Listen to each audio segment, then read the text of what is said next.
A todos, ¿alguna vez te has preguntado por qué repites una acción cuando te premian y la evitas cuando te castigan? Esto tiene que ver con el conductismo operante. En este video te explicaremos qué es, quién fue su principal exponente, sus ejemplos prácticos, sus críticas y sus aplicaciones.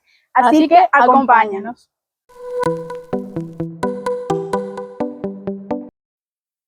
El conductismo operante es una teoría del aprendizaje que se basa en las consecuencias de una conducta, en buscar si ésta puede ser reforzada, castigada si se llega a aumentar o si se llega a disminuir. Su principal exponente fue Frederick Skinner. Él quería ver cómo la conducta se iba a cambiar a través de los animales, de los seres humanos también, si la misma se llegaba a reforzar o si se llegaba a castigar. Para complementar esta información, yo les voy a hablar sobre los principios del conductismo operante, los cuales son el refuerzo positivo, el refuerzo negativo, el castigo positivo y el castigo negativo y la extinción. Estos principios describen cómo las consecuencias de una conducta pueden aumentar la probabilidad de que esta conducta se vuelva a repetir en el futuro.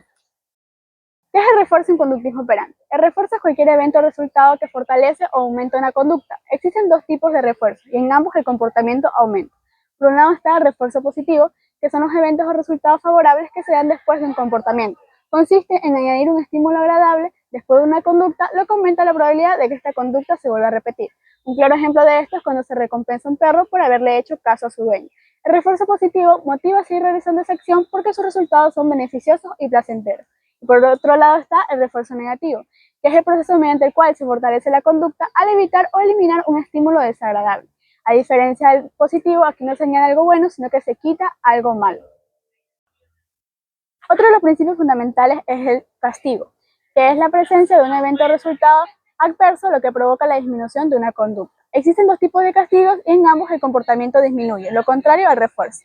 Por un lado está el castigo positivo, que implica añadir un estímulo desagradable inmediatamente después de un comportamiento, lo que provoca la disminución de dicho comportamiento.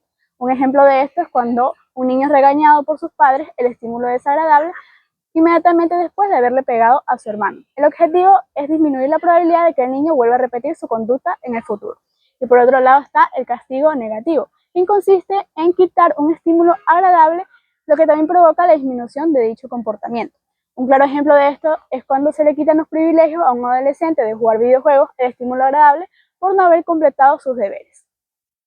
Y por último está el principio de la extinción, que consiste en la disminución de una conducta debido a la falta de refuerzo. Es decir, que si una conducta que fue reforzada deja de serlo, eventualmente esta con el tiempo desaparecerá o disminuirá. Estos principios son la base del conductismo operante y se aplican en una variedad de contextos, que van desde el entrenamiento de animal hasta la terapia conductual.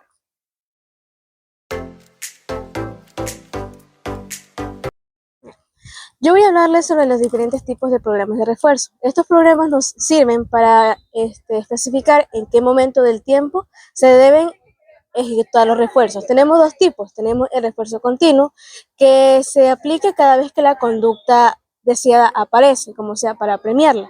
Por ejemplo, tenemos el caso de cuando un niño recoge sus juguetes, el padre le da un juguete o le da algún dulce y con eso está premiando su conducta. Este tipo de refuerzo nos ayuda a enseñar una nueva conducta y que ésta se mantenga, pero si el refuerzo no se mantiene, la conducta puede llegar a perderse. Por otro lado, tenemos el refuerzo intermitente, que se basa en enseñar o mantener una conducta que ya está aprendida. Por ejemplo, un maestro felicita a un estudiante cada 5 tareas. Este tipo de refuerzo hace que la conducta se mantenga y no se pierda con el tiempo. De este refuerzo tenemos el intervalo intermitente, el intervalo fijo, que nos ayudan a definir en qué momento del tiempo se deben aplicar los refuerzos.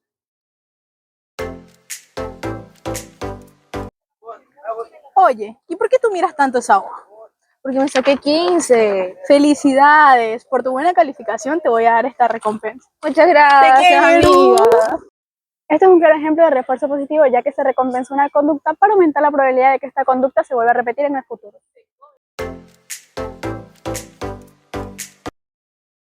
A continuación voy a explicar 5 técnicas de cómo se puede utilizar este condicionamiento operante de una manera mucho más efectiva.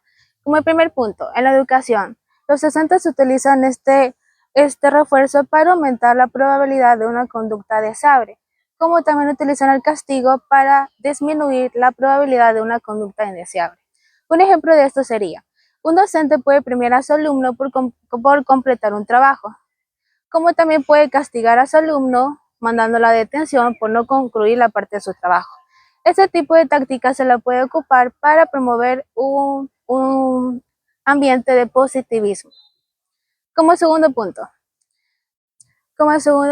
la crianza de los hijos. Los padres utilizan el refuerzo para fomentar una conducta de positivismo, es decir, para que los hijos completen tareas como realizar trabajos en el hogar o estudiar.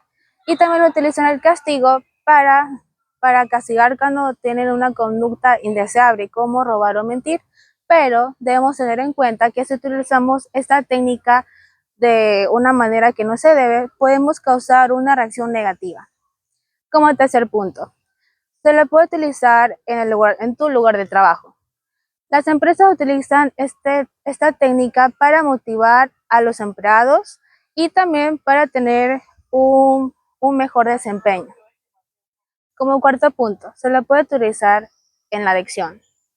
Esta técnica se la utiliza para tener una conducta mucho más positiva, tener mejoría en los pacientes con rehabilitación.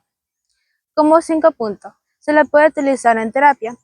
Esta técnica es muy común utilizar en terapia para, por ejemplo, si tú tienes ansiedad, se puede ver cuáles son las causas y tener una mejoría. Pues verán, dentro de los experimentos que realizó tenemos el experimento que hizo con los ratones, donde los encerraba con una caja y pues en base a esto esta caja tenía una palanca, donde ellos tenían que apretar y así obtenían un tipo de reforzamiento positivo, el cual era la comida. Pues Skinner estudió estos tipos de reforzamientos, entre ellos pues el reforzamiento intermitente, el cual él pues concluyó que era el mejor tipo de reforzamiento pues para estos tipos de animales. También tenemos el experimento que realizó con palomas. Pues verán, aquí tenemos dos proyectos, que son el de las palomas supersticiosas y el proyecto Paloma. En sí, el proyecto de las palomas supersticiosas pues se basa en que las palomas adquirieron conductas en base a su tipo de reforzamiento. Pues lo que hacía él era entregarle comida. Pero justamente, de la nada, ellos asociaron ciertos movimientos como girar en torno a su eje o mover la cabeza con ese reforzamiento. En cambio, en el proyecto Paloma, lo que hizo fue tratar de entrenar a palomas para que ayudaran a guiar los misiles. Y pues eso es todo lo que les tengo que contar sobre los proyectos de Skinner.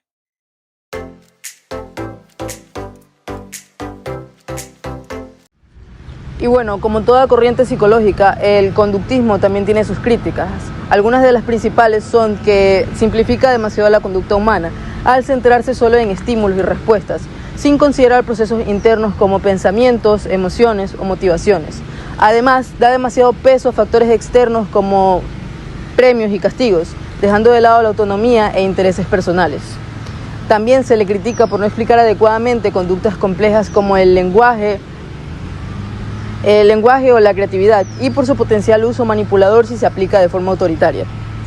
También hay otras teorías que lo complementan, como lo son el cognitivismo, al enfocarse en procesos mentales como la memoria, la percepción y la toma de decisiones. El constructivismo, con autores como Jean Piaget, plantea que el aprendizaje ocurre cuando las personas construyen activamente su conocimiento a través de la experiencia.